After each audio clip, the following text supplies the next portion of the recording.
Hi yogis, my name is Meg. I'm a I'm teacher Katie here at Denver B Yoga Social, and today we're Infinite practicing with the Monkey stingrays. Theorem with Denver We're going to be Yoga working up to Social to side teach angle today. y'all We'll pyramid start in a pose, warrior two position. Parvakonasana. It's a So standing front pose that's heel is going to dissecting work our your back left arch. hamstrings. Deep So bend if in our this right. is You're your first pushing time off to the trying right it side out, of I our mat. suggest you bring Hands are blocks or extended to maybe the 2 front water and back of bottles your to mat. give yourself a little Holding bit of a here, cushion in and the then we're going to slowly elevation for your tick-tock our balance. torso. You're going to Right bring elbow one comes foot to our forward right side. and 1 foot back, Left arm a couple of overhead, so feet you have a nice long behind spine in the your left front side foot. body.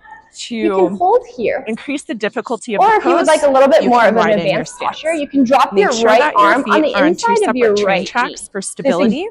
activates Both toes our facing forward, obliques. or you can choose Holding to here, slightly gaze can either go out-turn that down back or foot up. for If stability. you'd like It's even up more to of a you. challenge, you can continue to send When your you're right ready, arm overhead, inhale, holding a reach beach up. ball, really lighting up those obliques. Exhale, hinge Holding here. forward. As you hinge forward, Side angle.